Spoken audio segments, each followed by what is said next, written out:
You want me to put that on my todger? Harry's wife. Backgrid flips the bird.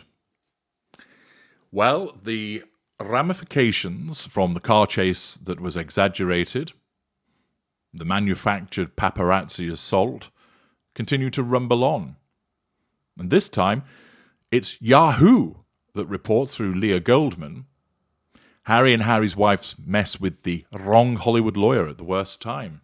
More trouble for the Sussexes. Let's dive in, find out what's going on, and see how this impacts upon a narcissist. It may be the most notorious kind of sort of car chase since O.J. Simpson soft-pedaled a Ford Bronco across the LA freeway nearly 30 years ago. Earlier this month, following a dinner in New York City honouring Harry's wife for her advocacy work, the Duchess of Sussex and her ginger-snap Prince Harry said they were involved in a near-catastrophic car chase by paparazzi hell-bent on their money shot. But almost immediately, the account was called into question. Even New York City Mayor Eric Adams, who described the incident to reporters as reckless and irresponsible, professed some doubt. I would find it hard to believe there was a 2-hour high-speed chase, but we will find out the exact duration of it. Yikes. 2 days later, perhaps charred by the blowback, threat to control, the couple, vis-a-vis their lawyers, assertion of control by proxy, ordered, haughtiness, the California-based celebrity photo agency Backgrid to turn over its images, see parts passim, from the alleged pursuit. It was a presumptuous ask, sense of entitlement, high-handedness, delivered with a kind of pomp more familiar to Buckingham footmen than Hollywood paps. We hereby demand, it purportedly began. Even in Hollywood, ground zero for do you know who I am arm-twisting, it ranked right up there with the Beyoncé publicist who asked BuzzFeed to remove from the site unflattering photos of the star's 2013 Super Bowl performance. As if. Backgrid lawyers seized on the ridiculous ask. Only this was no regular "Dear Sir, please be advised, kiss off." Backgrid fired back with a singularly sneering response, dripping with icy satisfaction. Cue up the Hamilton soundtrack, because Backgrid ain't throwing away its shot on this one. In America, as I'm sure you know, property belongs to the owner of it. Third parties cannot just demand it be given to them, as perhaps kings can do. Perhaps you should sit down with your client and advise them that his English rules of royal prerogative to demand that the citizenry hand over their property to the crown were rejected by this country long ago. We stand by our founding fathers. In Hollywood, lawyers typically leave the theatrics to their clients, but the retort was so bombastic, so Al Pacino, what do you got? With a flamethrower level of histrionic, it naturally became its own story.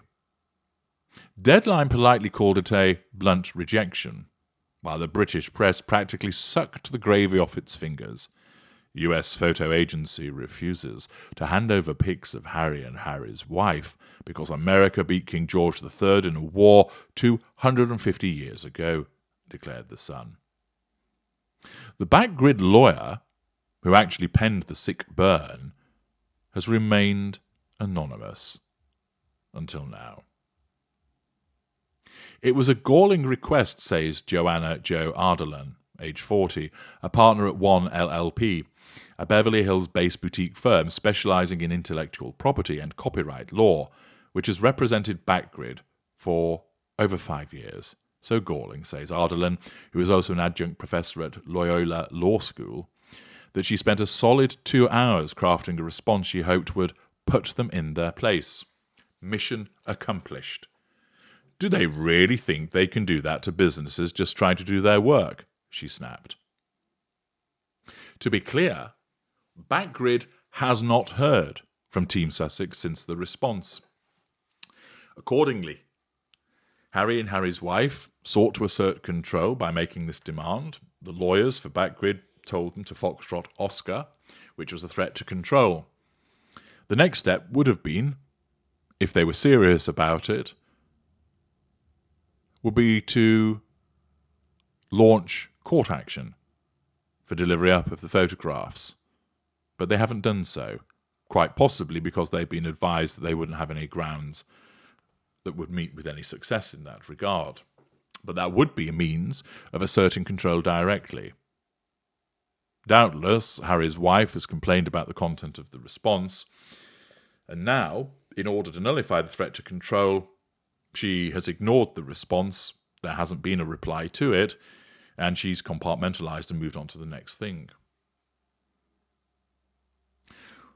What about the photos from that night? Well, Ardalan says they don't show anything remotely representing a near catastrophe or a 2-hour chase through the crowded streets of Manhattan. As I regularly explain to you valuable viewers, always go to the evidence, and it would appear that the evidence here, unsurprisingly, does not support the version of events that was put forward by Harry's wife. As I explained yesterday, this is because she almost operates within a film within her own mind, whereby everything is more than it actually is, where she hears a soundtrack to what she does, that she sees it as all in an exaggeration generated by her narcissism. But whether they realised it or not, the Sussexes did more than just flex their self-perceived muscle against the press, their perennial foe, when they sent the missive. They also became an inadvertent billboard for a much, much bigger issue causing serious concern in the creative orbits of Hollywood and beyond: the rights of photographers and other creators to ownership over their work. 2 days after Backgrid flipped Team Sussex lawyers, the proverbial bird, the Supreme Court ruled that, in effect, Andy Warhol had appropriated a photo of Prince by celebrity shutterbug Lynn Goldsmith to create one of his iconic silkscreens. She sued when Warhol's estate later licensed an image of it to Condé Nast for use in one of its magazines. In siding with Goldsmith, the justices ruled that Warhol's artistic interpretation of the photo didn't trump Goldsmith's copyright in it, a decision that sent a palpable shiver down the spine of creative communities around the world. It strikes at the heart of the way artists today have been raised to make and understand art, wrote the Brooklyn Museum in an amicus brief filed to the Supreme Court. But for Ardalan, who also represents Backgrid in a suit against Twitter for not policing copyrighted photos on its platform, it was a validation of sorts, a win for much maligned celebrity photographers. We want to incentivize creators, like photographers. If people like Andy Warhol are free to create derivative works for competing uses, that undermines the photographer's incentive to create in the first place, she explained. For Harry and Harry's wife, the case underscores the bold absurdity of not just their demand, which, as we know, was done in order to assert control and was driven by a sense of entitlement, but their attempts to rewrite the well-established quid pro quo between paparazzi and stars. We give you attention you want, and you let us pay our rent with the fruits of that labour. It also raised uncomfortable questions about the hypocrisy of their position, if one is to believe the likes of Meghan Kelly and Piers Morgan, who says Harry's wife alerts photographers when she wants to be snapped, a case of biting the hand that feeds you. I don't know anything about that, Ardalan said. The suggestion that Harry's wife does that is likely to have weight, because, of course, a narcissist such as her, who's actually an unremarkable individual, needs the publicity, because publicity allows her to assert control. Publicity allows her to draw fuel. Publicity increases the potential for her to merchandise and monetize what she does, so she can lay her hands on that all-important residual benefit, money. And because she is actually boring, unremarkable, with nothing interesting really to say, she has to create this image around her just based upon, oh look, she's the Duchess of Sussex and this is what she's up to. If you didn't know she was the Duchess of Sussex, if she wasn't the Duchess of Sussex, nobody would be interested in her. They would just see a woman in her 40s going shopping. Who's she? But of course, there's buzz and interest around her purely generated by the title that she received because of who she married. And that's all she is. She's not a talented actress. She's not a brilliant author. She's not some demigod speech writer. She's not a brilliant broadcaster. And therefore, what she has to trade off is the connection that she has by virtue of marriage. And that means publicity, publicity, publicity.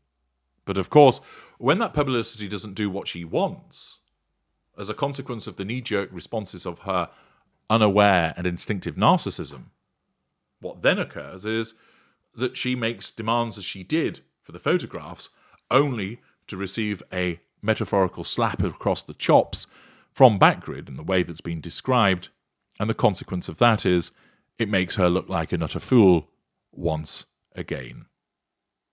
I'm H.G. Tudor. Thank you for listening.